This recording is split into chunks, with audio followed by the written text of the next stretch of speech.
Let me ask you a question. Do you feel that your home is over decorated or under decorated, or a mix of both?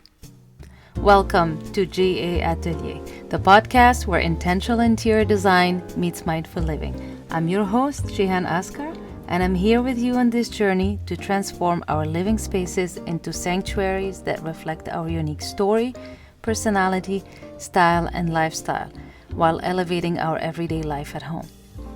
So step inside my design workshop and let's design your home together. The last two episodes, we talked about trends and also paying attention to details in our homes to make them feel more personal, which led me to think about decorating and styling in general, and how do we find the sweet spot between over-decorating and under-decorating. So today I want to explore how to strike that coveted balance that makes your home feel just right. Designing a space that feels both richly appointed but also comfortably streamlined, neither too cluttered nor too empty. So the first one is over-decorating.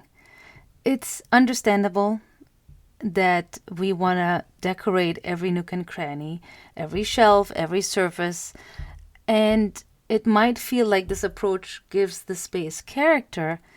It could result in a cramped and cluttered environment, even making the rooms obviously feel smaller and less functional, just overwhelming in general. Without careful curation, this space might end up with too many visual elements competing for attention. So the first step I like to always do is to assess the space. Look at each room and ask yourself, does this item need to be here? Is it adding value? Is it just filling the space? And the next step is to edit. It might mean not only to remove an item or placing it in a different room, but it might also mean to get rid of it completely.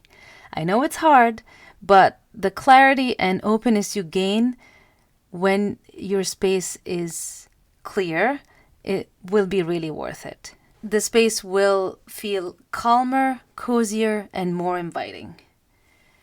And editing is not just about decluttering. It's really a thoughtful process of selecting which pieces truly add value to the feel and function and aesthetic of the room. And I actually have an entire series on decluttering and how to approach it in a new way, especially when you're considered designing or redesigning your home.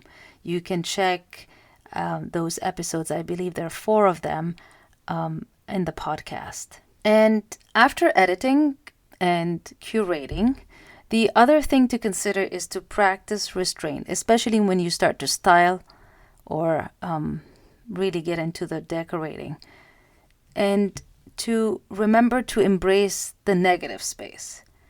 These areas are not just empty, but they're intentionally left free to give the space room to breathe. It doesn't mean large empty areas that are like neglected. It's just a thoughtful space that allows elements to be appreciated individually. You see the items better. For example, you can try this by removing 1 or 2 pieces of furniture or even just decor items from a room and see how it changes the feel and flow of the space and how it creates maybe a focal point, and then you can leave that space open if you like it. And the other thing is just simplicity, just embracing more simplicity in how we style our spaces and focusing more on the quality rather than the quantity of the pieces we have. Now to under-decorating, which is the opposite. Obviously, it can make the room feel cold and impersonal. It could be a common issue for those who prefer a minimalist approach or anyone who's just hesitant to commit to a certain style, a choice, or just in selecting furniture in general. But an overly empty room can feel just as unwelcoming as a cluttered one. So it's important to look at each area at home and see, does it feel inviting? Is it giving that lived-in vibe? And does it have enough visual interest to make the space feel warm? And adding some elements just to add warmth, adding layers, interesting pieces will elevate the room from just being a functional room to a room that is actually beautiful and it feels amazing to be in it. So just striking that right balance between over decorating and under decorating just will involve making some intentional choices. Again, selecting pieces that have a functional purpose, but also an aesthetic one. For example, a lamp is just a lamp for light as a functional purpose, but it also could be a statement piece because of how it looks. So you want to curate with intention. If you have a collection of books on the shelf, make sure every item feels intentional. How you mix the books with decor pieces. You can add also depth and interest through layering. It's not just about adding more of the same, but you can add layers in the design and grouping related items together to create interest and focal points. So 2 examples come to mind with the over decorating and under decorating. And they're probably a little bit controversial. You have a lot of different opinions on that. But for me, what comes to mind is overstyling shelves and pillows. So shelves offer a great opportunity to display personal items and add character to a room, but they also present a risk of clutter. Shelving is not an open invitation to display every decorative item we have. That's just my personal opinion. I think that the key to styling shelves is to create arrangements that elevate the room's aesthetic without overwhelming it. That this might involve, again, grouping similar items, creating focal points, varying the heights and sizes of the objects so that the eye is drawn through the space. And again, embracing negative space on shelves, areas without any items, just to give a little bit of breathing room.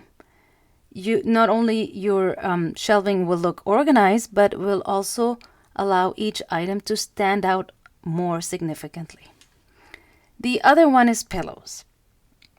Okay, who doesn't love cloud-like pillows? Lots of them. It's soft, it's comfortable, but how much is too much? I know, again, this is a controversial topic, but I tend to think that we have too many pillows, especially on sofas and beds. Smaller sofas, obviously, it will make it feel very cluttered. You might not even have enough space to sit comfortably. The bed, if you have to remove all these pillows just to get into bed.